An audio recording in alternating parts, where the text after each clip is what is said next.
ang masasabi ng ating Inday Sara patungkol sa mga issues na yan dyan sa Senado? Inday, ano masasabi mo? Gusto ko asarin mo si Claire Castro. Oo.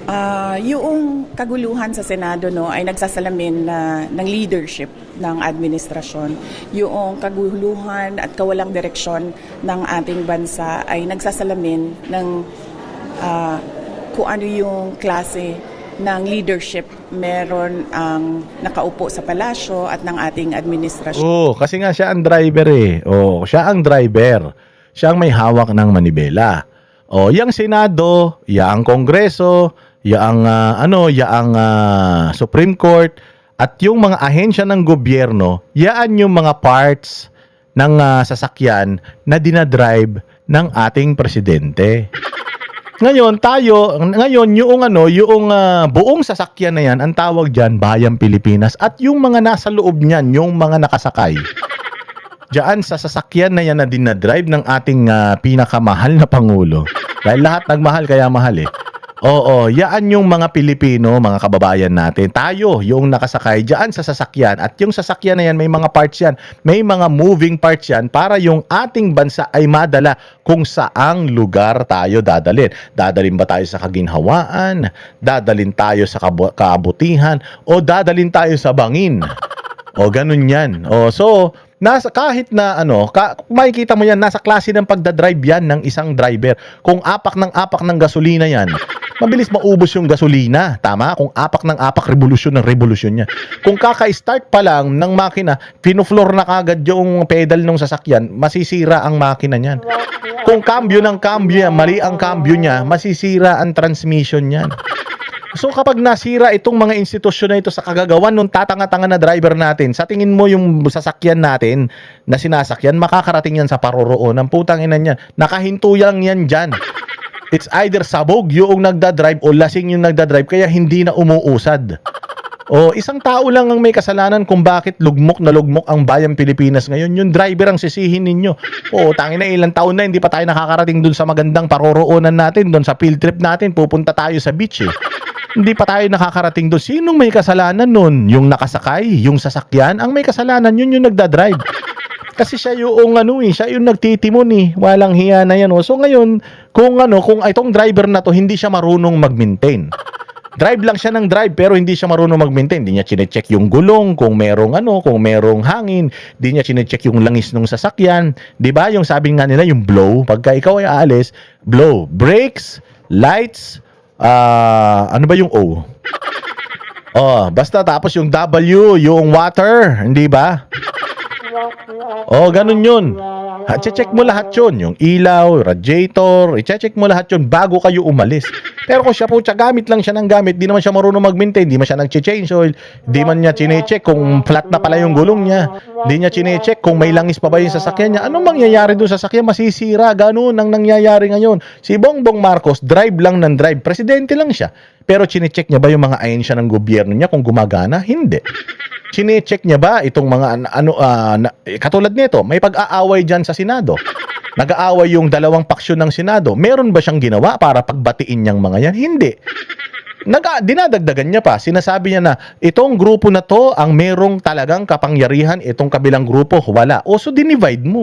Ikaw, dapat unifying president ka. Ang dapat na ginagawa mo, Cayetano, Gatchalian, let's sit down. And let's fix this. Kasi yung ginagawa nyo na yan, pati ako apektado. Kung nag-aaway yung dalawang gulong, yung isa pa atras, yung isa pa abante, walang mangyayari sa atin yan. Sira yung axle natin, ibig sabihin. So kailangan ayusin natin yan. Ang sagwan natin, kung nakasakay man tayo sa barko, ang sagwan natin dapat isang direksyon, hindi pa atras at saka pa abante. Mali yun. Para tayong tanga nun, hindi tayo makakaalis. Para tayong inchik at hapon hindi tayo nagkakaintindihan. So ako bilang presidente, nagkakagulo ang Senado, kinausap ko sana sila, pinatawag ko sila lahat sa Malacanang. Pumunta kayo dito, pag-usapan natin yan. Kung talagang walang politika at kung talagang walang pinagtatakpan, kaya lang may pinagtatakpan kasi eh. Alam ng Malacanang na yung investigasyon ng Blue Ribbon Committee papunta sa tahanan nila, papunta sa bahay nila. Kaya iniiwasan nila na makarating doon. Kaya pati sila, nagiging partisan na sila. Sinasabi nila, dalawa ang Senado, ito ang lehitimo. Paano naman yung claim nung kabila? Paano ka pa naging, naging magaling na magulang kung meron kang paborito sa mga anak mo? Dapat pare-parehas mo silang mahal. Nag-aaway yung dalawang anak mo. Anong gagawin? Bibigyan mo ng kutsilyo? Hindi. Pag uusapin mo bilang bilang ama ng tahanan, umupo tayo, ano bang problema nyo? Ano bang gagawin natin dito? Hindi, kailangan ayusin natin to, hindi pwedeng ganito. Kaya yung sinasabi dito ni Inday Sara na lahat ng mga nangyayari na to, isa lang ang may kasalanan, si Bongbong lang. Ngayon, sinasabi nila na, paano mo sasabihin si Bongbong, trabaho nga siya ng trabaho. Yun nga ang masama. Trabaho siya ng trabaho, wala naman siyang nagagawang trabaho. Tapos ang masama nito, para siyang ama ng tahanan na aalis lang ng bahay para magtrabaho. Hindi niya man chine-check yung mga anak niya kung okay ba sila, may baon ba sila, enough ba yung kinikita niya, may pambayad ba ng kuryente, may pambayad ba ng tubig, may ulam pa ba mamaya, may baon pa. Basta ang importante, pumapasok siya sa trabaho, sumusweldo siya, kung magkano yung sinusweldo niya, ibibigay niya yon, kulang o hindi, wala siyang pake. Basta nagawa niya yung trabaho niya. Ganun lang naman ginagawa ni Bongbong. Wala namang ginagawa si Bongbong para para ayusin talaga itong bayang Pilipinas to in a sense na i-check niya isa-isa . Kita mo, negative 15 yung kanyang approval and trust rating kasi putsang inang yan, sa lahat ng pagod siya yung walang natatapos. Oo, maniwala ka. Kung binigyan mo siya ng walis para maglinis ng bahay, pud na yung walis, putang ina, dumi pa rin ng bahay. Ganun siya kawalang kwentang trabahador. Dahil lahat naman ng tao nagre-recognize sila ng kung ano yung direksyon ng isang leader. Pero kapag wala yung direksyon, wala yung vision, ay nagkakanya-kanya talaga ang mga tao. Yan yung nakikita natin hindi lang sa Senado, but sa buong bansa. Sa dalawang Senate President, si Henry Gatchalian at si Romin Simons kanina. Kita nyo kung gaano katalino si Inday Sara. Kita nyo kung gaano kapata si Inday Sara. Alam naman ni Inday Sara na yung kabilang side, kinakampihan siya. Pero ayaw naman niya maging obvious katulad ni Claire Castro at ni Bongbong Marcos na talagang sasabihin nila na, hindi, itong Gatchalian ang kinikilala ng Malacanang. Diba? Bobo. Ito si Inday Sara, tinanong siya tungkol dyan. Political yan . Senate yan . Meron ba siyang say sa Senate? Executive sila . Kung executive ka, wala ka dapat say dyan sa nangyayari sa co-equal branch mo. The best thing that you can do is to unite them, but hindi mo sila pwedeng pakialaman or utusan or at the most maging diktador ka para diktahan sila kung ano yung dapat nilang gawin. Anong sagot ni Inday Sara dito kung sa dalawang Senado, sino ang kampi niya? Wala akong individual na mensahe para sa ating mga miyembro ng Senado, pero dahil sila ay hindi dalawang grupo kundi isang institusyon, ay dapat pag-usapan noong 24 kasama yung mga nakulong kasama yung nagtatago, kung ano ba dapat ang prioridad ng kanilang institusyon at ano yung kanilang trabaho. Ganyan ang presidente ng Pilipinas dapat.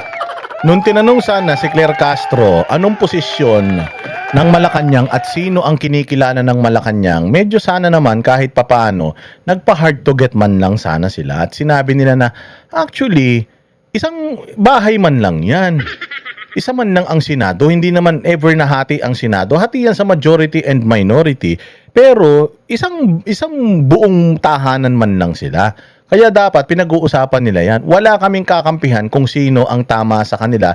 They have to address it on their own because problema nila yan. At yung problema na yan, ang masasabi ko lang, iresolbahin na nila kaagad. Because if hindi nila yung re-resolbahin kaagad, magkakaroon yan ng malaking dagok sa ating ekonomiya, sa balanse ng bayang Pilipinas. So, yun lang ang gagawin, ang masasabi ko dyan. Hindi yung sasabihin mo na, ang kinikilala namin ay yung Gatchalian. So, kung kinikilala mo yung Gatchalian, ibig sabihin, tanginan yan, ikaw ang sinusunod nitong mga nasa Gatchalian block. Di ba? Kasi even the Integrated Bar of the Philippines, hindi sila dapat nagsasalita o nagbibigay ng statement tungkol sa mga bagay na political. Political man lang ito. Hindi sila dapat nagbibigay ng statement. Mamaya, ipapakita ko sa inyo kung bakit hindi.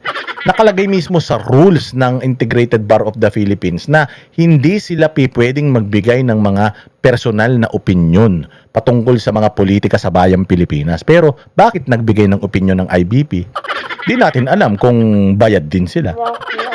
O baka may kinakatakot sila na baka masilip din sila, di natin alam. Pero bilang isang presidente ng Pilipinas, presidente ka ng buong Pilipinas, hindi ka presidente ng Luzon lang, Visayas lang at Mindanao lang. Presidente ka ng buong Pilipinas. At kung ikaw ang presidente ng buong Pilipinas, ikaw din ang presidente ng Senado.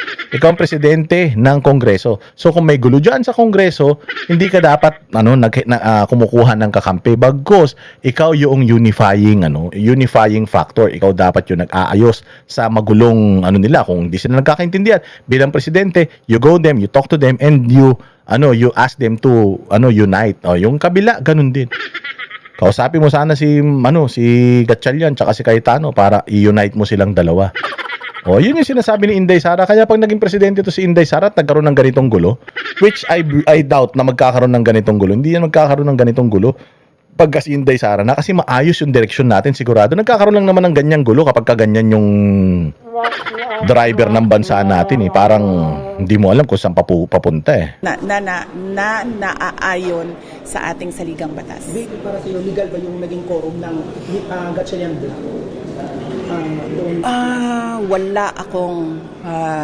Wala akong legal na opinion. Yes, ang ganda ng sagot. Legal ba yung bagamat abogado siya, legal ba yung quorum na nangyari nung June 3? Ano sagot niya? I am not in the position to answer that kasi co-equal body namin yan. Hindi ko pwede sabihin mali at tama ito si ganito kasi the only way para malaman natin kung mali o tama is through Supreme Court. Ang nag-i-interpret ng batas ay Supreme Court lang, walang iba. Kahit Congress at Senado ang gumawa ng batas, only the Supreme Court interprets those laws. Kaya yun yung sinasabi dito ni Inday Sara na I am not in the position, even if I am a lawyer, even if I have my personal opinion, I cannot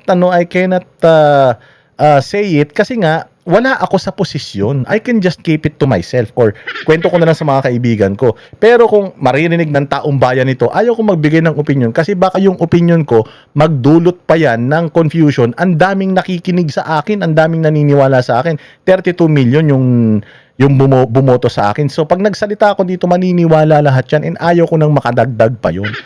They have to fix this, and if the only way para maayos ito is through Supreme Court, gawin na nila. Kanyang kagaling si Inday Sara po, ganyan ba si Bongbong? Hindi. Oo, kumuha lang si Bongbong ng tagapagsalita niya, yung putang ina tanga pa. Sa mga pangyayari, mas mabuti sana kung meron o masasagot ng Korte Suprema kung ano ba talaga ang i-recognize at ano ba dapat ang ways forward ng ating Senado. Di ba? Ganyan sumagot ang mga rightful leader. Walang jo, ganyan talaga, hindi yung kung ano-ano. Kami ang boses ng masa, hindi natatakot. Katotohanan lang, di kami nalulunod. Walang bahid ng sismis, lahat ay totoo. Kahit sino ka pa, pag mali ka babanatan ka. Walang pinipili kulay, wala kaming kinikilingan. Basta para sa bayan, kami lalaban. Pag tama palapakan, pag mali banatan. Di matitinag, di matatakot, para sa bayan tuloy ang sigaw. Sa harap ng kamera, walang halong takot. Mga baluktot, lahat kayo'y tutumba. Pasensya at totoo, yun lang ang mahalaga. Kahit sinong harang, di kami matitinag. Walang pinipiling kulay, wala kaming kinikilingan. Basta para sa bayan, kami lalaban. Pag tama palakpakan, pag mali banatan. Di matitinag, di matatakot, para sa bayan tuloy ang sigaw. Kung nasa tama ka, ikaw ay aming kasama. Pero pag mali ka, handa ka na bang mabasag? Banateros kami, walang inuunan, dahil bayan muna bago ang sarili.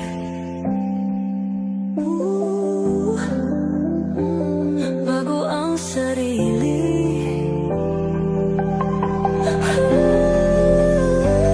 Pag tama palakpakan, pag mali banatan.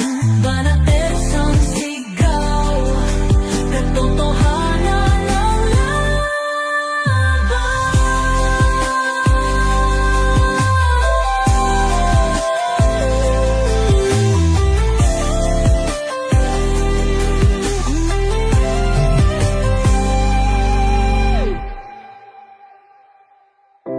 sa harap ng kamera,